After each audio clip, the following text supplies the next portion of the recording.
Apley's functional reach is a test that we can use to look at shoulder strength and mobility.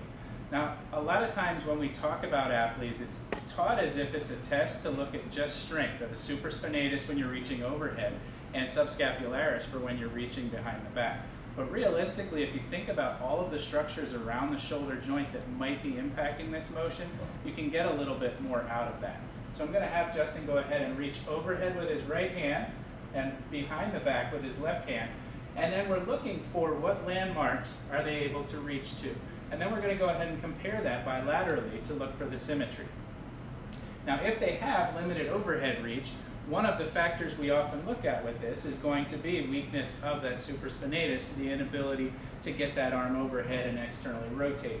But realistically, if you think about it, latissimus dorsi, pectoralis, subscapularis, if those are tight, those internal rotators can also make it very difficult to get that arm overhead in that position. Much like our consideration of the weakness of the subscapularis on the inferior hand is one of the characteristics we often attribute to this type of finding. But realistically, you've got to consider the possibility of tightness in all the anterior shoulder musculature and capsule as also being limiting factors in that particular case.